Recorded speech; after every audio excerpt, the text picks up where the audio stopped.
Bonjour à toutes et à tous et bienvenue à l'ADN pour cette heure consacrée à une question sans nul doute vitale pour vous toutes et tous qui nous regardez, le modèle économique des agences de communication.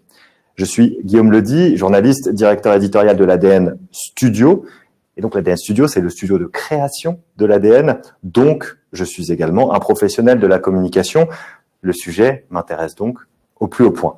Parce que le modèle de développement de nos agences est remis en question à l'heure où, comme d'autres acteurs de l'économie, elles ont à relever d'immenses défis.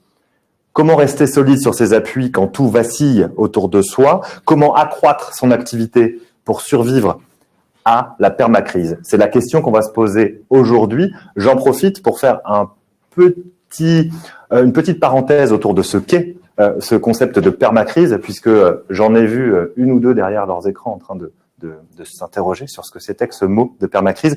Ce mot, on l'apprécie beaucoup à l'ADN parce qu'il permet de caractériser un peu le zeitgeist, l'esprit du temps dans lequel on se trouve à l'heure actuelle. Il a été forgé par un journaliste britannique dans les colonnes, je crois, et je prends mes notes du Sunday Times, et il écrivait 2 jours après l'invasion de l'Ukraine par la Russie, il y a plus d'1 an et demi maintenant, « Nous vivons, semble-t-il, dans une période de crise permanente ». Et comme il est anglo-saxon, il aime bien forger des mots. Donc, crise permanente, perma-crisis, perma-crise en bon français.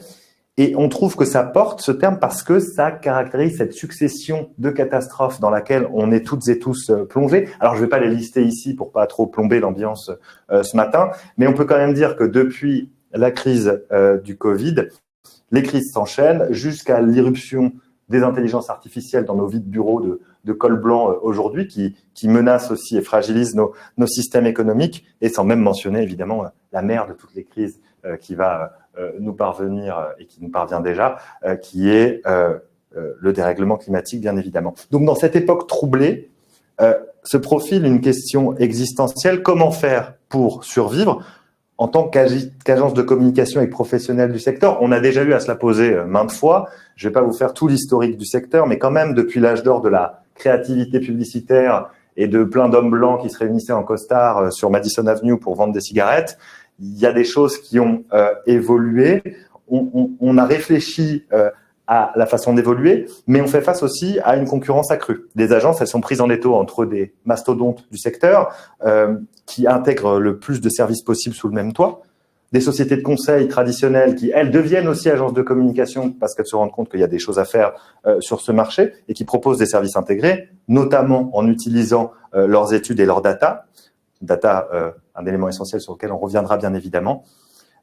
Et je mentionne même pas les annonceurs qui constituent plus en plus d'équipes in-house pour prendre le tout venant de leur communication en interne. Donc, on est face à une concurrence de plus en plus accrue. Comment on fait face à tout ça? Dans la vie économique des agences, le modèle de réponse aux appels d'offres a longtemps été la panacée, mais est-ce que on est encore là aujourd'hui? Est-ce que constituer une petite équipe qui travaille gratuitement sans être sûr de l'emporter, c'est une bonne stratégie pour rester flexible et adaptable à l'heure où justement ces crises s'enchaînent? Cette question et beaucoup d'autres, on va l'aborder aujourd'hui. Je pourrais parler tout seul 1 heure, vous l'avez bien compris, de ce sujet, mais heureusement c'est pas le cas, sinon on va un petit peu s'ennuyer. Cette question, j'ai l'honneur et le plaisir de l'aborder avec mes invités. Tout d'abord avec vous, Julie Parot. Bonjour.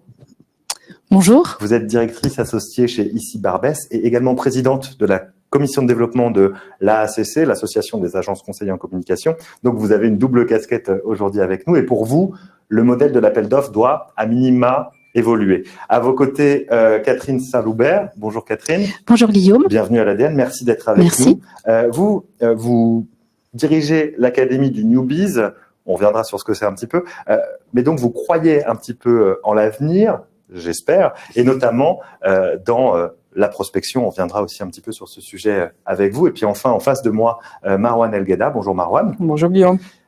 Vous pouvez, vous, que souscrire au point de vue de Catherine et de l'intérêt de la prospection, puisque vous dirigez l'ADN Data. Alors, je vous le dis quand même, hein, on se tutoie dans la vraie vie avec Marwan, mais on va faire l'effort de se vous voyer aujourd'hui, puisque l'ADN Data fait partie de l'ADN Group, dont fait partie l'ADN Studio, beaucoup d'ADN aujourd'hui. Mais merci Marwan d'être avec nous ce matin et d'évoquer justement ce levier de croissance que peut constituer la prospection et comment en fait ça marche. Exactement. C'est ça un petit peu la question qu'on va aborder tous ensemble. Alors, j'arrête de parler, ça y est, je l'ai dit. Je vais commencer avec à vous donner la parole à vous, Julie, puisque sur le contexte que j'évoquais de permacrise, est-ce que ça vous parle déjà? Est-ce que ça résonne avec ce que vous vivez en agence et comment, de votre poste d'observation et en agence et à la ACC, vous voyez l'évolution du secteur des agences de com aujourd'hui? Moi, je dirais que les agences de com, elles sont un peu à l'unisson de la dynamique économique, sociale, politique de notre société. C'est-à-dire que quand il y a une crise, on le vit de plein fouet. Quand l'économie repart, nos secteurs et notre activité repart. Et donc, en effet, c'est assez cyclique. C'est même assez cyclique dans une même année. Donc, c'est vrai que c'est fait de haut et de bas. Les agences ont connu, comme beaucoup de secteurs, la crise du Covid. S'en sont certainement remis plus rapidement que la crise de 2009.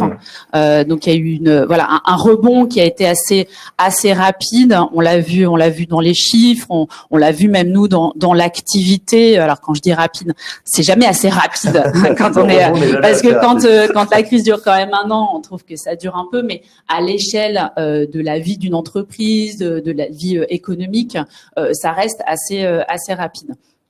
Donc on a quand même cette dynamique.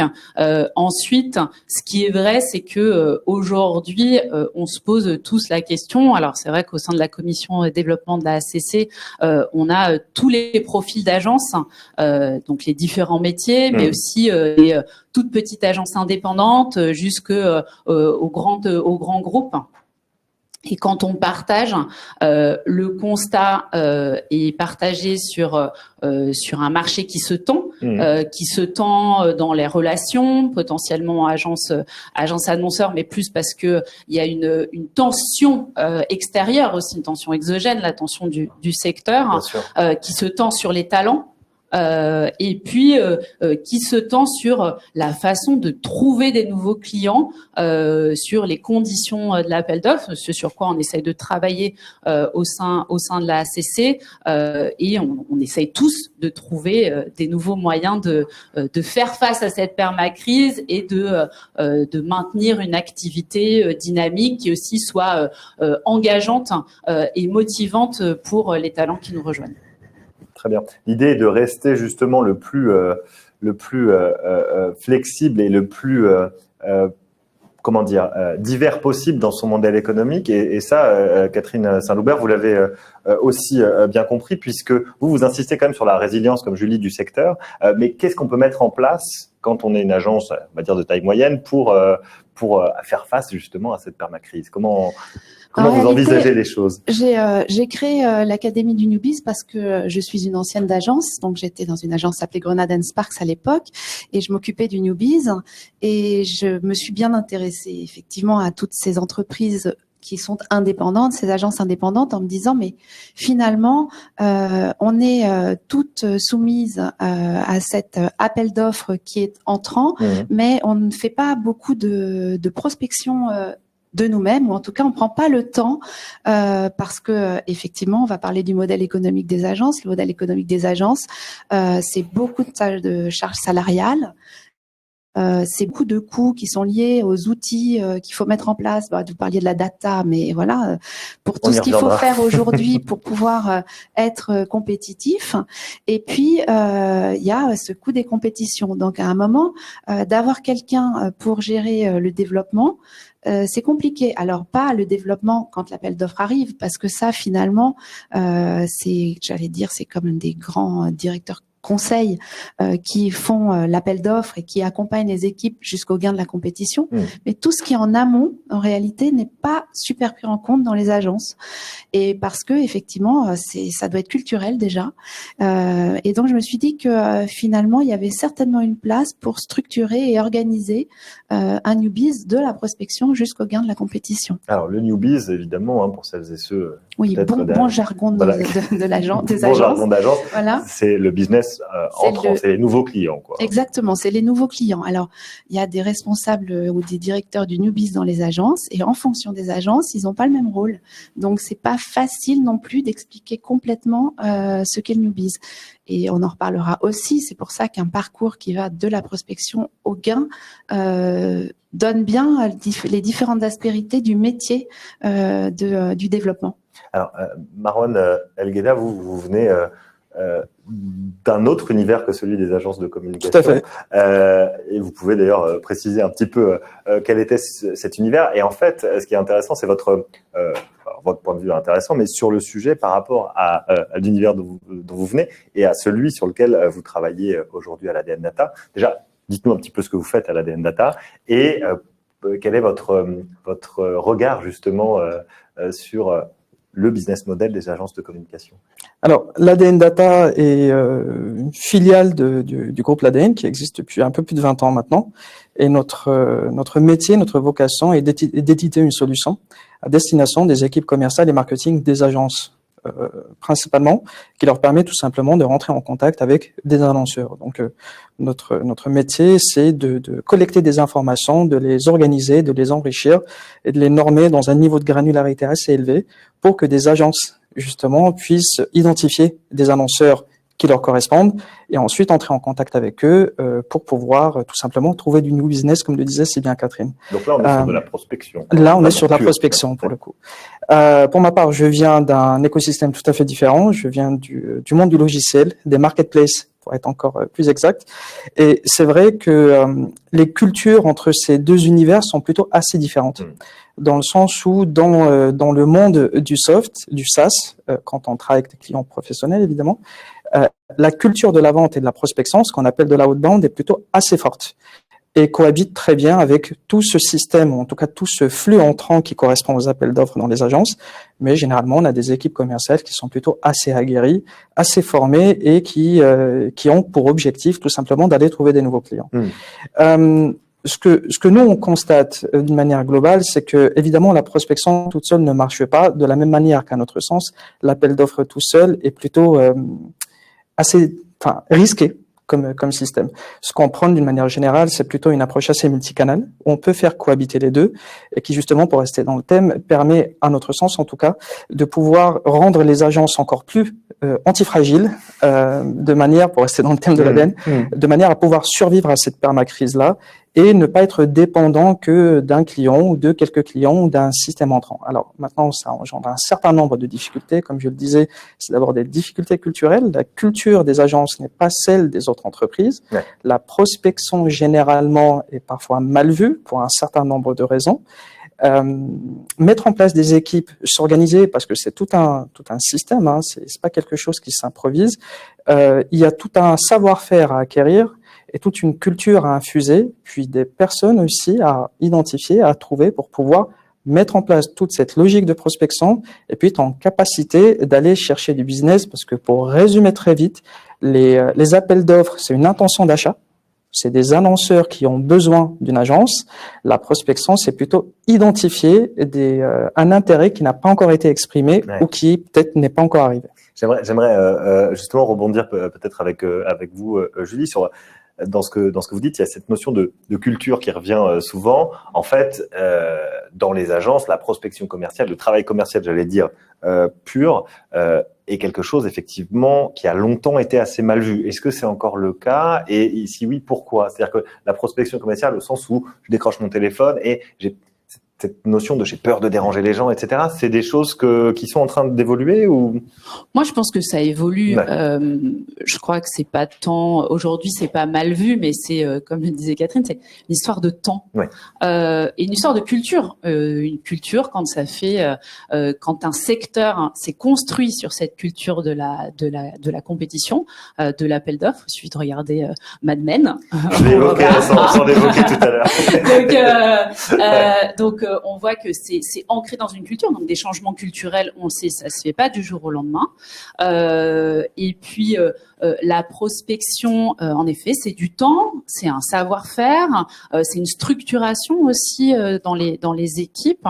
Donc je pense que ça se développe. Nous, par exemple, ça fait 5 ans en fait notre quinquennat d'indépendance là chez Ici Barbès, la prospection, on n'en faisait pas vraiment. On essaye d'en faire de plus en plus, mais quand on est 50, qu'il faut gérer les appels d'offres, gérer les clients, faire de la prospection et en effet, c'est-à-dire aller voir des gens sans savoir si ça va avoir une transformation immédiate, Ouais. c'est compliqué. C'est comment on trouve le juste équilibre sur ce point-là. Sur cette question de culture, Catherine Saint-Loubert, vous êtes vous complètement dans le sujet puisque à l'Académie du Nubis vous formez notamment un certain nombre de gens à ces sujets-là. Est-ce qu'il faut encore en passer par une phase de déconstruction au sens où cette vision du commercial est encore à modifier? Alors, quand on en parlait tout à l'heure, on disait, moi, je trouve que, et je suis sûre, qu'en agence, en fait, les commerciaux, c'est plutôt des éleveurs. Donc, ils ont des clients, ils travaillent avec leurs clients, ils développent leurs clients, ce qui est aussi du newbies. Bien sûr. Voilà. Mais ils n'ont pas cette culture, effectivement, de la vente. On n'est pas, et il n'y a pas de sales en agence ou très peu. Mais je suis d'accord, ça va changer et ça commence à changer. Après, sur la prospection, je pense qu'il y a plein de façons de voir les choses. C'est pas forcément prendre son téléphone. Donc, Marwan parlait de l'ADN data. Effectivement, avoir une base de données avec une source de clients potentiels ou en tout cas de prospects qu'on peut aller activer, c'est intéressant. Mais la prospection, elle n'est vraiment que bonne qu'à partir du moment où finalement on met une certaine routine dans cette prospection. On va pas téléphoner à quelqu'un qui va être intéressé, à un annonceur qui va être intéressé tout de suite parce qu'on va lui raconter, parce que lui, il a peut-être pas envie de faire une compétition ou encore moins de lancer un produit à ce moment-là. Donc ça nécessite finalement de mettre en place différentes étapes qui vont faire que effectivement ce sera de la prospection. Mais ça ne sera jamais des sales comme d'aller vendre un logiciel. Alors, comme le disait Marwan, il faut aussi mélanger un petit peu les deux mondes sur les appels d'offres. Est-ce qu'il n'y a pas des règles aussi qu'on pourrait modifier pour faire en sorte que ce soit plus fluide au sein des agences? Je vais en parler un peu, mais je pense que Julie en parlera très très bien. Moi, je suis d'accord avec ça. Les appels d'offres, ça nécessite effectivement de mettre des règles. Donc, la compétition responsable de la ACC travaille à ça. Pourquoi il faut mettre des règles? Parce que c'est vrai qu'on est aujourd'hui dans des appels d'offres qui sont de plus en plus au projet. Et on disait, donc ça coûte extrêmement cher aux agences et de temps en temps, le budget qui est alloué, parce que finalement, les annonceurs font de temps en temps quand même des compétitions pour 20 000, 30 000 euros. Le budget qui va être alloué pour faire la compétition sera quasi supérieur au budget qui va être gagné. Donc, à un moment, c'est des entreprises, on est censé faire du profit. Ça marche pas comme ça. Donc là, c'est un premier truc. Et puis, la deuxième chose, c'est effectivement de mettre des règles sur combien de compétiteurs, donc le budget, combien de compétiteurs, si les délais. Ouais. Enfin, voilà, il y a plein de choses à voir, mais je vais laisser la parole à Julie. Oui, je crois qu'elle mais peut parler de ça. transmettez-lui la parole, faites mon travail, ça me va très bien. Oui, en effet, au sein de la ACC, alors il y a déjà la charte de label compétition qui existe, qui était un premier pas, qui était une charte alors qui est à l'initiative de la ACC et de l'Union des marques pour donner des règles en fait, essayer de cadrer. Il y a des choses qui progressent quand même. On a fait à la ACC une étude l'année passée sur les compétitions, le nombre d'agences. On est plutôt aujourd'hui majoritairement à 3-4 agences, qui est déjà un progrès. Qui sont clairs, qui sont écrits. Donc, il y a des progrès sur ces points-là. En revanche, c'est vrai qu'il y a encore du travail à faire sur les budgets, parfois, souvent des budgets qui sont pas annoncés sur des compétitions. Et en effet, les livrables, en fait, ce que l'investissement que ça demande pour les agences, avec cette étude, on s'est rendu compte que, en gros, le coût global des compétitions pour les agences, c'est 11% de leurs coûts globaux sur une année dédiés aux compétitions. C'est-à-dire ce qui correspond à la rentabilité. C'est énorme. Donc c'est énorme. C'est énorme. C'est en moyenne 18 000 € par compétition. Donc, quand vous êtes, vous le disiez, une petite agence, alors, on parle à la fois d'achats externes et de coûts salariaux. Donc, c'est vraiment important et ça a un impact assez fort. ce qu'on oublie aussi, c'est que ça a un coût pour les annonceurs Bien sûr. de faire ces compétitions. Donc, ça a un coût, un investissement humain, un investissement parce que parfois ils prennent des consultants pour les accompagner, etc. Donc, ça a un coût. Et en plus, pour la plupart du temps, il y a une étude qui a été faite par l'équivalent de l'ACC américain pour que dans 66% des cas, ça soit l'agence qui avait le budget qui le regagne. C'est-à-dire qu'on met en compétition, mais on garde celui qui avait déjà le budget. On sait qu'il y a une prime, qui est une sorte de, alors on appelle ça une prime au sortant, mais forcément on connaît la culture du client, on connaît le client, on connaît le contexte, donc ça joue. Mais c'est vrai que le fait de faire une compétition, parfois drivée par les achats, dans cette optique cette optique budgétaire de coût, finalement. C'est peut-être pas la bonne solution et il y a peut-être des voies, mais on en parlera certainement après, d'autres voies possibles. Oui, on les évoquera tout à l'heure, mais en attendant, j'aimerais revenir avec vous, Marwan, sur cette culture de la prospection quand on a préparé un peu cette émission, puisqu'on fait les choses bien à l'ADN. Vous m'avez parlé du fait d'impulser une véritable culture de la prospection. Qu'est-ce que ça veut dire en fait concrètement? Comment ça peut se traduire dans une agence? Je vais pas vous donner une étude de cas, mais agence de 10, 20, 30, 40 salariés, une agence de taille moyenne, on va dire. Comment ça peut se traduire en utilisant ou non l'ADN Data? C'est à vous de me le dire. Je pense que la première étape, c'est déjà de décider qu'il faut y aller. Ouais. Et généralement, ça met un peu de temps, il y a des résistances, et parfois de très bonnes raisons de ne pas y aller. Le deuxième point, c'est avoir conscience que c'est quelque chose qui s'inscrit dans le temps long. Vous le disiez si bien, les appels d'offres coûtent cher, la prospection coûte cher aussi, parce que le bénéfice n'est pas immédiat, ce n'est pas tout de suite maintenant. Il faut d'abord trouver des profils qui ont envie de faire ce métier-là. C'est un secteur qui est en tension, le recrutement des commerciaux.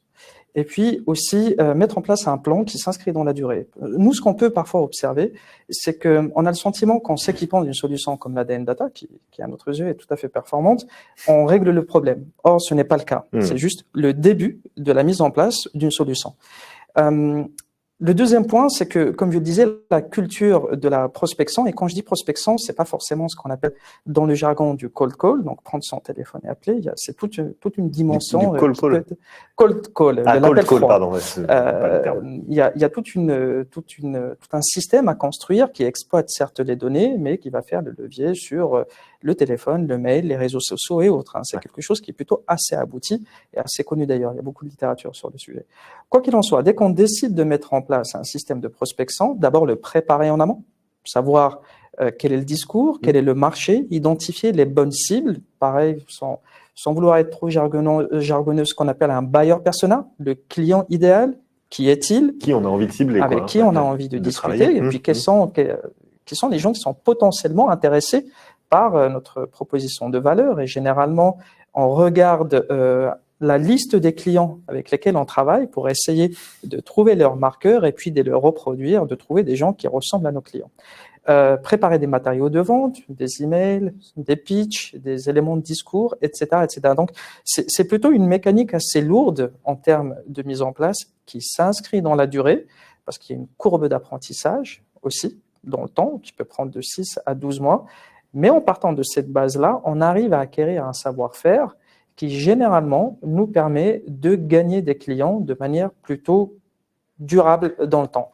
Ça, c'est des choses que vous avez observées dans un certain nombre d'agences qui ont mis en place ce type Exactement. Alors, généralement, il faut pouvoir s'accrocher, être organisé, méthodique, pour que ça marche. Mais il suffit pas de décider de prospecter pour y arriver. Donc, c'est pas exactement, on a intitulé cette conversation prospecter ou mourir. La prospection, c'est pas une recette miracle, Julie Parot. Ou alors si, peut-être vous allez me dire que oui, je ne sais pas. J'aimerais bien trouver la recette miracle. Si vous l'avez, si vous on la trouve tous les cas, je pense que on la cherche. Non, je crois que ce qui est important, c'est de trouver. De se laisser des portes ouvertes, de tester des choses, d'essayer de trouver le modèle qui correspond à qui on est, au modèle d'agence. Je le disais à la ACC, je vois bien dans les discussions qu'on peut avoir à la commission. C'est pas du tout la même chose quand on est une agence de 10 personnes, une agence de 50 personnes qui fait partie d'un groupe ou qui est indépendante et une agence de 250 personnes qui fait partie d'un groupe. Donc c'est complètement différent. Donc je pense qu'il faut trouver le bon équilibre. Alors c'est vrai qu'on dit les appels d'offres, je pense on supprimera pas les appels d'offres de toute façon pour plein de raisons, des bonnes, des mauvaises. Même au sein des agences aujourd'hui, quand vous demandez aux gens dans les agences ce qu'ils pensent des appels d'offres, quand même, ils aiment bien les appels d'offres. Ouais. Alors, il faut que ça soit dans les bonnes conditions. Un appel d'offres dans les bonnes conditions, c'est un peu une parenthèse de liberté quand même. C'est du travail, mais c'est un peu un moment où on a une émulation, on travaille sur un sujet sur lequel potentiellement on n'a pas l'habitude de travailler, on a plus de liberté créative, c'est un moyen de se sortir du quotidien.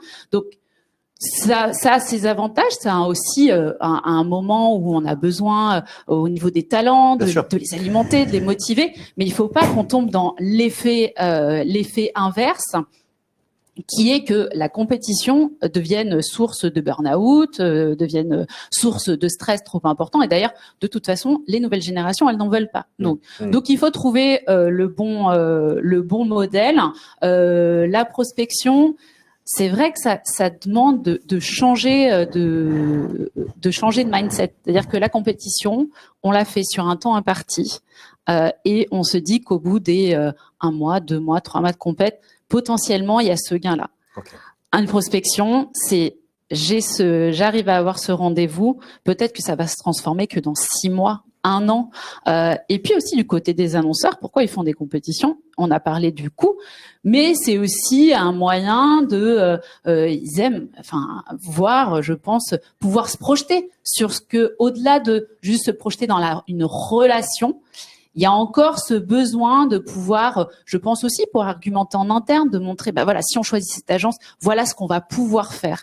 Et pas, on choisit cette agence parce qu'elle sait faire ça. Donc, c'est aussi un changement de culturel du côté des annonceurs. Mais alors justement, on me pose une question dans mon oreillette, qui est en fait mon téléphone portable, mais une question donc de nos spectatrices et spectateurs. Merci d'ailleurs pour vos questions. J'en reçois un certain nombre.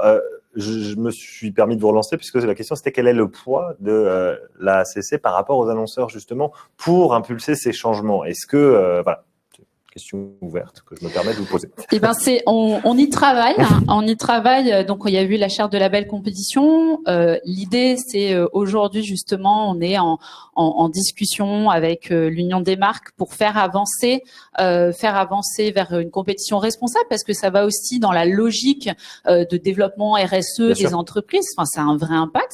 Elles ont une responsabilité.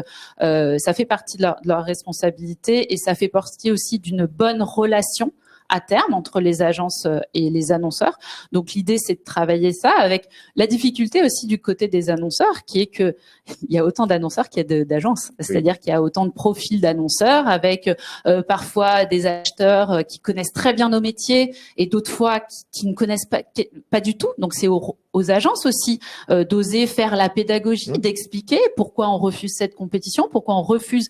Mais il faut un petit peu de courage ou un petit peu d'expérience peut-être pour oser le faire. Et puis les reins solides aussi. Il faut pouvoir se permettre de refuser une compète qui alors, éventuellement pourrait nous apporter. Je pense qu'honnêtement parfois c'est pas qu'une question insolite, c'est-à-dire que quand on voit le coût d'une compétition, c'est s'échiner à vouloir répondre à une compétition à 5 agences pour 50 000 € avec des livrables qui sont en fait ce que vous devriez faire si vous gagnez la compétition. Je pense qu'il faut quand même se poser 2 fois la question. On est d'accord.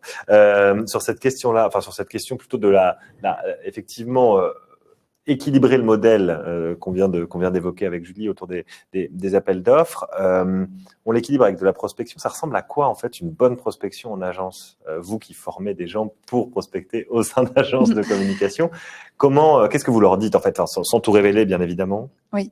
Alors, ce que je voulais dire, c'est que quand on fait de la prospection, ça n'empêche pas forcément la compétition. Hein. Oui, donc les deux sont possibles et finalement sont pas tout à fait sur le même sur le même chemin.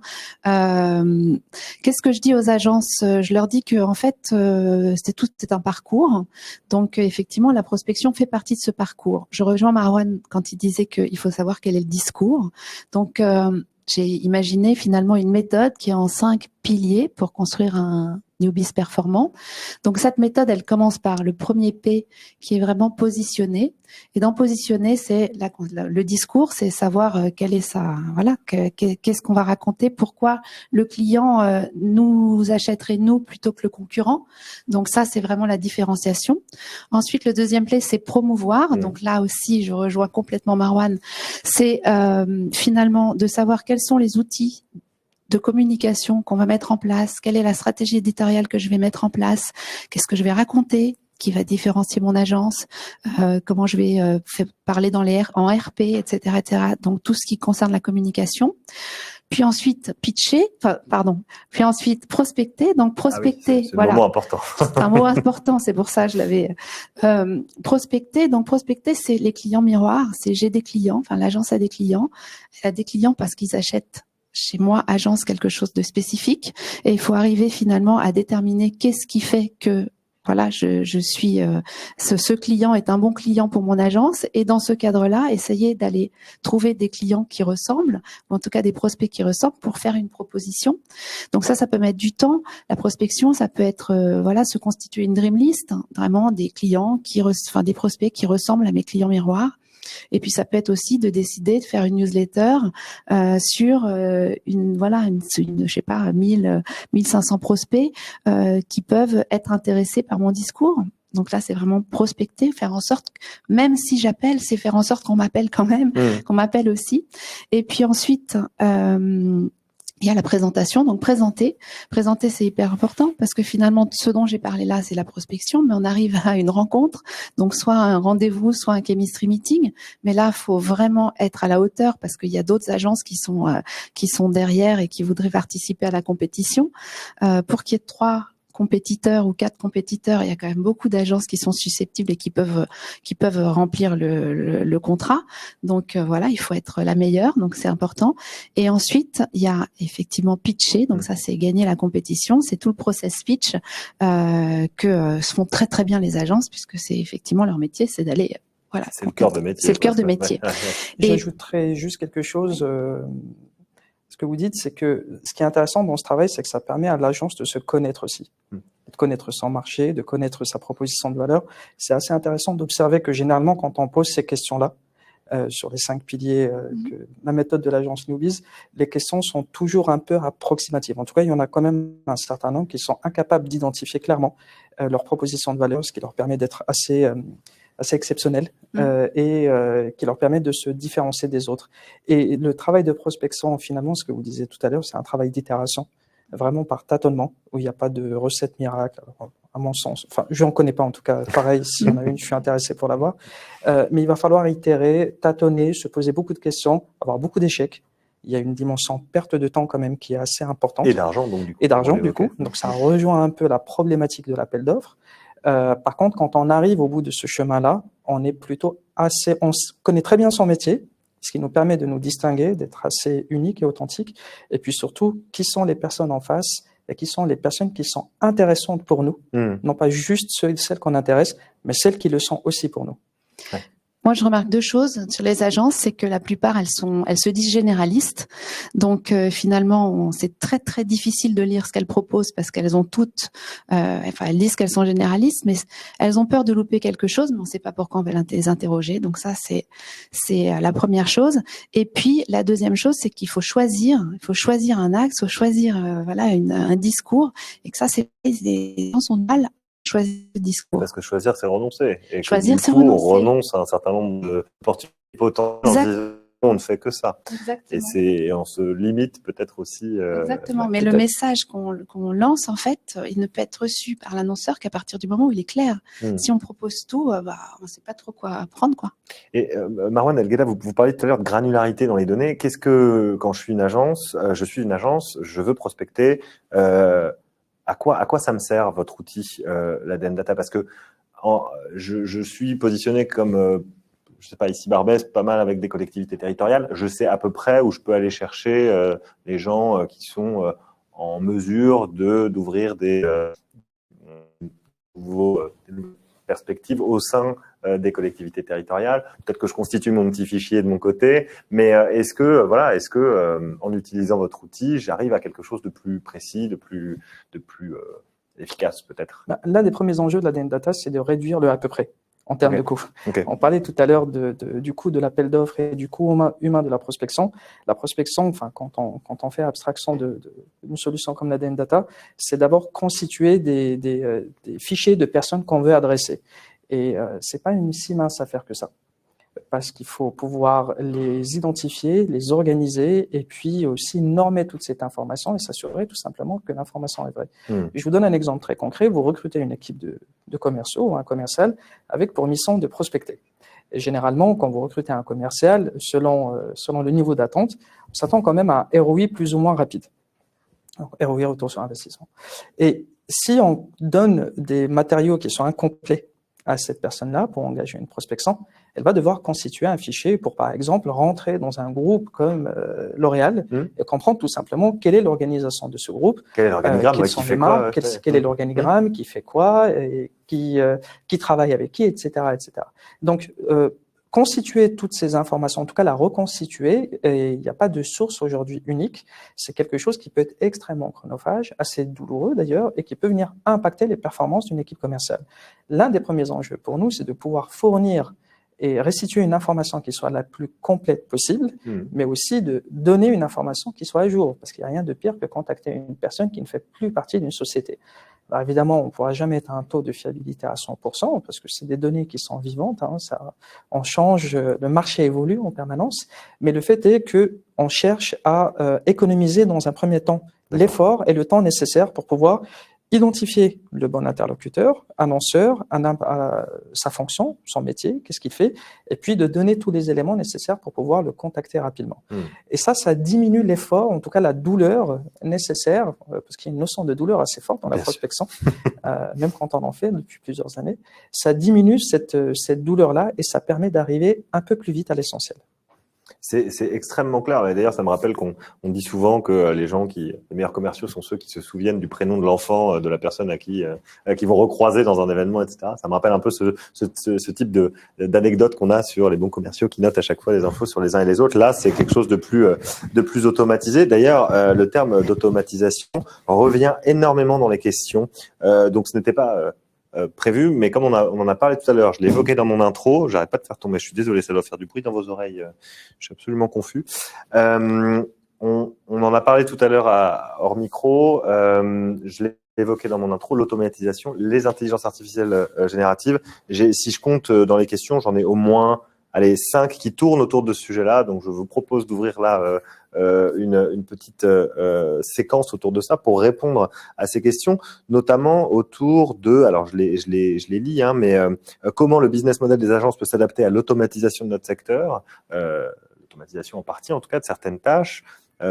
Petite question ouverte, si quelqu'un a une idée de la réponse, Catherine, peut-être, Saint-Loubert. Alors moi, j'ai pas je peux pas répondre à ça largement, mais je dire qu'effectivement, même dans le newbies et même dans la prospection, l'IA s'invite et que on a mis en place à l'Académie du newbies une formation qui traite finalement sur les prompts qu'on peut faire avec ChatGPT sur le newbies, donc automatiser des emails de réponse, des stratégies éditoriales, des newsletters, etc. Et que même si ça nécessite quand même une créativité des personnes et de savoir ce qu'on va dire, c'est vrai que ça aide énormément. Donc, je vois que ça s'invite en fait, déjà. Ouais, voilà. Ouais. Pour celles et ceux qui ne savent pas, le prompt, c'est les instructions qu'on donne à une intelligence artificielle. Je suppose que tout le monde est au courant, mais au moins qu'on ait le même niveau d'info là-dessus. Sur cette question, vous, ici Barbès ou à la ACC, je suppose qu'il y a déjà des débats autour de ce sujet-là. Tant dans la prospection, peut-être dans le travail au quotidien. Est-ce que ça change déjà des choses? Et pour vous, est-ce que c'est plutôt positif ou pas d'ailleurs? Alors nous, au sein de l'agence ici Barbès, ce qu'on a fait, c'est que on a monté un petit groupe de travail pour vraiment s'approprier en fait, parce que ça fait partie de ces changements où il faut faire du test and learn pour se l'approprier. Et donc aujourd'hui, nous on le teste beaucoup en fait en amont sur les sujets, un peu pour dégrossir les sujets, aller chercher, réfléchir sur de nouveaux sujets. sujets pour gagner du temps et finalement avoir ce temps plutôt pour le consacrer sur la valeur ajoutée forte, celle de l'idée, celle de la transformation en fait d'une matière en une idée. Donc que ce soit à la fois sur, y compris aussi en termes d'images, par exemple pour générer des images de storyboard. Voilà, ça permet de gagner du temps. Moi, je pense que il faut pas avoir le changement, ça fait peur, hein, mais avoir peur, ça permet pas d'avancer. Donc, il vaut mieux voir comment on peut en tirer parti et essayer de se l'approprier. Voilà, pour que on se concentre sur ce qui fait notre métier, qui est le talent et la créativité. Et finalement, effectivement, la créativité qui est pour l'instant encore propre à l'être humain. On verra si ça change dans les années à venir, mais pour l'instant, en tout cas, ça reste propre à nous autres. Marwan, vous qui venez du logiciel, je suppose que c'est un sujet qui vous parle. C'est un sujet qui nous parle beaucoup. Travailler aussi avec. C'est un sujet qui nous parle beaucoup chez la Dendata parce que c'est au cœur de notre innovation. On réfléchit beaucoup sur ces systèmes d'intelligence artificielle, même si l'intelligence artificielle englobe beaucoup de choses. Ce qu'on peut dire, c'est que c'est un sujet qui nous percute dans tous les cas de figure. On peut plus l'ignorer. C'est un peu comme l'arrivée d'Internet. Maintenant, derrière cette appellation IA, il se cache beaucoup de choses. La première, c'est peut-être parce que au départ, vous parlez d'automatisation et d'IA, des deux. C'est d'abord remettre les choses à leur bonne place. L'IA n'est qu'un outil. Donc, ça dépend de comment on l'utilise, qu'est-ce qu'on en fait.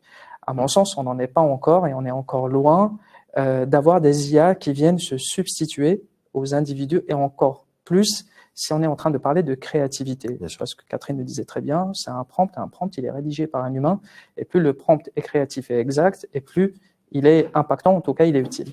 La deuxième chose, c'est que on fait souvent l'erreur de penser qu'en s'équipant d'une intelligence artificielle, alors je vais parler de ChatGPT, même si je pense que c'est pas vraiment une intelligence artificielle. C'est juste un système différent, un chat avec des NLP, etc. Mais soit, ça reste juste un outil qui est utilisé, qui doit être bien utilisé, qui doit être mis au bon endroit, à un intervalle et rien d'autre. Et pour peut-être juste élargir un peu plus sur le sujet de l'automatisation, dans les fonctions commerciales, tout ce qui est prospection, on est toujours très attiré par tout ce qui est automatisation, que ce soit des emails, des pipelines commerciaux. Les CRM sont de plus en plus costauds, bien faits et permettent d'automatiser un certain nombre de choses. Alors, spoiler, ça ne règle pas tout.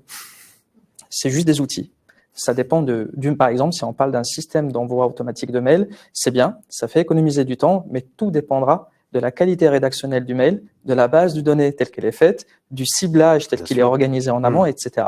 Donc, attention à tout cet aspect d'automatisation et d'intelligence artificielle. C'est certes bénéfique, mais à condition et uniquement à condition que ça soit bien pensé en amont, bien amené, bien utilisé et surtout mis au bon endroit. Catherine Saloubert, vous vouliez réagir peut-être ? Ouais, je voulais réagir sur le marketing automation. C'est vrai que là, on est en train de parler de B2B et c'est vrai que quand on regarde la cible que les agences doivent adresser, généralement, c'est pas énorme comme cible. Et faire de l'automation pour 1000 contacts, ça sert à rien parce que finalement, on va mettre en place une usine à gaz pour finalement arriver à peu de résultats. Donc, je pense qu'effectivement, l'industrialisation pour mettre en place une industrialisation, elle doit être réfléchie autrement. Moi, je dis que en tout cas, sur le newbies et sur la prospection, finalement, c'est plutôt de mettre en place des routines. C'est ce que vous racontiez au départ, la systémisation des tâches fait qu'à un moment, on y arrive. Et comme c'est des petites tâches à chaque fois, il faut les mettre dans le temps et il faut accepter que ça prenne du temps. Mais c'est de l'automation humain. Alors, une question plutôt pour toutes les deux, qui nous vient encore du chat, donc continuez à en poser, elle m'arrive presque en direct, donc n'hésitez pas. Le newbies en agence, il y a tout un champ autour du newbies en agence et de comment le structurer. Le newbies en agence exige un niveau et une maturité professionnelle pour gagner la confiance et séduire le prospect. Quels sont les profils types des responsables newbies en agence? Je trouve la question assez intéressante et Julie n'en a pas la moindre idée. Non, en fait, je pense qu'il n'y a pas de profil type parce que comme le disait Catherine tout à l'heure, il n'y a pas une fiche de poste type du newbies. Je pense que c'est une merveilleuse école parce qu'on voit plein de choses. En revanche, d'une agence à l'autre, les missions ne sont pas les mêmes tout à fait derrière. C'est-à-dire que vous avez des responsables du Nubis, du développement, qui vont être plus disons des chefs d'orchestre, hein, c'est-à-dire qui vont l'appel d'offres, hein, parlons d'appel d'offres, hein, parce que c'est le cas le plus le plus courant, arrive, ils vont s'occuper de la partie administrative, d'aller chercher les bons talents au sein de l'agence ou en extérieur, organiser les réunions, etc., coordonner. Côté chef d'orchestre. C'est vraiment des chefs d'orchestre. Et puis vous allez avoir le responsable du par exemple, moi, au sein de l'agence, je fais ce boulot-là, mais avec la personne qui travaille notamment avec moi, on va aussi parfois faire toute la reco quasiment avec un peu les équipes, mais en fonction, quand on est à 50, parfois c'est un peu tendu. Et donc on va vraiment faire la recommandation de A à Z, aller jusqu'à le pitcher, le présenter. Donc il y a vraiment une variété, puis il y a ceux qui sont des commerciaux. Il y a quand même des agences où le responsable du dev est un vrai commercial et il n'y a rien de péjoratif. Moi, je trouve que c'est une vraie dynamique. Parce que vous, votre parcours pour en arriver là, c'était vous avez été. Moi, j'ai toujours été en agence et j'ai toujours fait du Nubis, pas en étant responsable, mais j'ai toujours participé. J'ai commencé chez Publicis Consultant et j'étais quasiment toujours associée aux compètes, mais parce que j'aimais ça, parce que oui, il faut une appétence personnelle. Ça me faisait, je suis une ancienne sportive de haut niveau, donc du coup la compétition, c'est un peu dans mon ADN et donc j'ai toujours participé. Puis il y a un moment dans ma carrière où j'ai eu cette opportunité de faire ça à plein temps. Mais je pense qu'il y a autant de parcours qu'il y a de personnes sur ces sujets-là. Je voyais vous en croisez je voyais plus que moi. Catherine qui en croise pas mal. C'est quoi donc le profil, l'idéal type, on va dire. Alors, le profil type, je dirais que c'est quand même compliqué parce qu'effectivement, chaque agence est un peu particulière, et heureusement, finalement, c'est surtout dans les agences indépendantes, c'est quand même les entrepreneurs qui sont à la tête qui font l'essence de leur agence. Donc le profil, il est assez différent en fonction. Moi, ce qui me marque surtout, c'est qu'il y a beaucoup d'agences où il y en a pas. Donc c'est surtout ça qui me marque, c'est que finalement, je veux dire, le Newbies, c'est quand même, s'il n'y a pas de Newbies, il n'y a pas de rentrée de, ça marche pas. Il n'y a pas de développement. Donc je suis surtout surprise de ça. Après, ce que j'ai l'habitude d'expliquer dans les formations, c'est que finalement, le Newbies, c'est tout le monde dans l'agence qui est responsable du Newbies. Et ça, faut pas l'oublier, parce qu'on peut pas mettre tout sur une personne qui est censée rapporter le Graal, alors que c'est beaucoup de pression. Femme ou un seul homme, exactement, alors que franchement, tout le monde est responsable dans l'agence. Et puis après, il y a des personnalités, il y a des gens qui sont très introvertis et qui pourtant écrivent extrêmement bien et qui peuvent faire des livres blancs, des newsletters, des tas de choses pour l'agence. Il y a des gens qui sont des vrais promoteurs et qui là sont des sales en puissance. Donc ça dépend. Après, il faut choisir son camp, j'allais dire, en fonction des personnes qu'on a dans l'agence. Sur cette question du profil, Marwan, vous vouliez rajouter quelque chose? Je pense qu'il y a beaucoup de choses qui ont été dites, mais il n'y a pas de profil type. Il faudrait déjà juste d'abord définir Newbies. Qu'est-ce que ça veut dire? Est-ce que c'est de l'appel d'offres? Est-ce que c'est travailler sans réseau? Est-ce que c'est aller chercher des clients en prospection? C'est assez large. Et donc, du coup, le profil, Catherine le disait très bien, dans les petites agences à taille humaine, c'est principalement les associés ou les dirigeants qui vont avoir cette fonction-là. Et puis, dès qu'on commence à se structurer un peu, en tout cas à atteindre une certaine taille, généralement, on voit apparaître un individu ou une équipe qui a pour objectif d'aller faire de la croissance, de l'acquisition et de la prospection. Mais pas de profil type en tête, c'est très variable. Alors, j'ai une question spécifiquement pour vous, Marwan, donc je vous la pose. Comment l'ADN Data gère certains secteurs très spécifiques et certaines niches pour nourrir la base? Est-ce que vous allez, sur des secteurs dits de niche, comment vous allez si vous pouvez répondre à cette question. Alors, on peut prendre un exemple très concret. On va, par exemple, sur les agences qu'on référence chez nous, aller chercher des informations qui sont très difficiles d'acquisition, d'accès. Mais parfois, on arrive à les avoir. C'est par exemple avec quel annonceur, en tout cas sur quel budget travaillent certaines agences. D'accord. Et c'est vrai que c'est assez utile comme information parce qu'elle permet d'avoir une contextualisation qui est encore plus importante et savoir que tel annonceur fait appel à telle marque sur ce qu'on appelle des prestations, Mais c'est des informations qui sont encore une fois très difficiles d'accès, très difficiles à voir. Ce que nous on essaie de faire, c'est d'encapsuler l'information dans des éléments contextuels, parce que ce qu'on n'a pas dit jusqu'à là, c'est que la prospection aussi, c'est de contacter les bons interlocuteurs, surtout au bon moment. Au bon moment, bien sûr. Et le bon moment, c'est un signal faible ou un signal très direct. Ça peut être une levée de fonds, ça peut être une nomination, ça peut être un déménagement. Et ça permet tout de suite de faire aligner les astres et de s'assurer qu'on va parler du bon sujet au bon interlocuteur au bon moment. Alors, sur la niche, c'est tellement vaste que je suis malheureusement pas en capacité de répondre de manière la plus exacte possible. Par contre, ce que je peux dire, c'est que effectivement, notre métier à nous, c'est la bonne info au bon moment. On sent qu'il y a des professionnels derrière l'écran qui nous regardent, parce que j'ai des questions extrêmement précises sur la prospection, sur des outils de prospection en fait. Et j'ai notamment une question autour de LinkedIn et plusieurs questions sur Sales Navigator. Est-ce que c'est efficace? Est-ce que ça marche? Alors pour le coup, je ne peux pas. Allez-y, Marwan. Évidemment oui, ça serait inexact de dire que Sales Navigator ou LinkedIn n'est pas efficace. Enfin, ils ont une communauté de 950 millions de personnes. Donc, bon, c'est la plus grande base de données où, en plus, ils ont l'avantage d'avoir des utilisateurs qui mettent à jour eux-mêmes leurs données. Maintenant, il ne faut pas oublier que LinkedIn est déclaratif. Pour donner un exemple, si vous regardez, Carlos Ghosn est toujours PDG de Renault. Il n'a pas encore mis à jour. Bon. Donc, du coup, c'est une information qui est globalement vraie, qui est assez exhaustive, mais qui malheureusement est parfois difficile à manipuler parce qu'elle n'est pas normalisée. Un exemple très concret, il n'y a pas de critères, en tout cas, il n'y a pas de normes sur les intitulés de poste. D'accord, oui, chacun peut mettre ce qu'il veut. Exactement. Les LinkedIn, via Sales Navigator, verrouillent pas mal leur système. Donc, quand vous utilisez un système comme Sales Navigator, vous avez le droit à un volume limité d'interactions.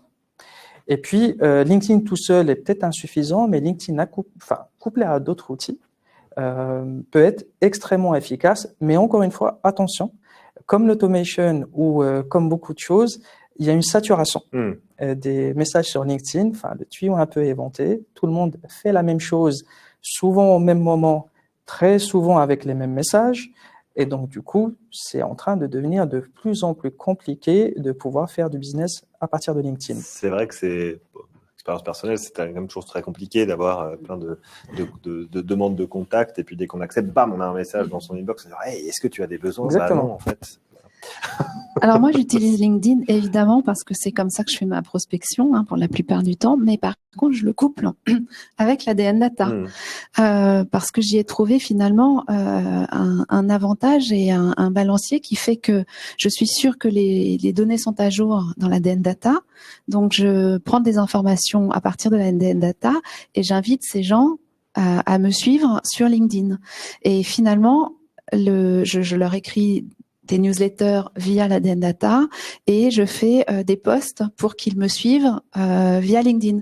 Donc en fait, c'est très complémentaire et je pense qu'aujourd'hui, ça serait fou de dire qu'il faut se passer de LinkedIn parce que c'est quand même l'endroit où on fait du newbies, mais ça peut pas être le seul. Ça, c'est certain. C'est cette approche multicanal dont on parlait tout à l'heure où finalement faire une seule chose est plutôt risqué. Faire les appels d'offres uniquement, à notre sens, c'est un peu risqué. La coupler à autre chose, c'est très bien. Et de la même manière, dans la prospection, il y a différentes manières de pouvoir contacter un prospect. LinkedIn en fait partie, mais LinkedIn plus email, plus téléphone, plus d'autres choses, plus sa propre communauté haute. Généralement, c'est ça qui fait marcher. On commence à arriver à quelque chose de très concret. Je vais revenir juste un petit peu en arrière. Merci d'avoir réévoqué les appels d'offres, Marwan, parce qu'on a eu pas mal de questions tout à l'heure pour Julie Parot sur les 11% consacrés aux AO. Comment vous êtes parvenu à ce chiffre? Apparemment, ça a fait un peu frémir le chat. Donc, l'objectif, c'était pas de te faire frémir, mais c'est bien aussi de faire réagir. C'est une étude qui a été faite auprès des membres de la ACC.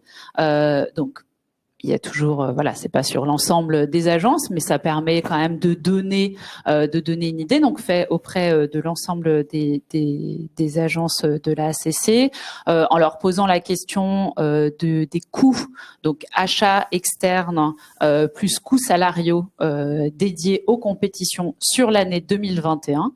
Et en l'occurrence, on arrivait à ce chiffre de 11% qui personnellement, moi aussi m'a étonnée, parce que finalement, on fait pas forcément toujours ce travail de le rapporter aussi sur les coûts salariaux. C'est-à-dire souvent on a cette ligne directrice des achats, mais le coût salarial, on arrive à avoir le temps passé, mais on fait pas toujours ce calcul du coût salarial. Et là, c'était assez parlant. Et je vais rester avec vous sur ce sujet parce qu'il y a une autre question qui s'adresse notamment à vous, mais c'est et que à titre personnel j'aime bien. Comment apprendre au mieux des défaites et des victoires post-pitch, post-appel d'offres? Je pense que déjà il y a un peu de résilience parce que faut se préparer. On perd plus de compétitions qu'on en gagne. En tout cas, ceux qui sont dans le schéma inverse, ils ont de la chance. Mais on a tendance, la tendance c'est quand même d'en perdre plus. Donc c'est pas toujours facile.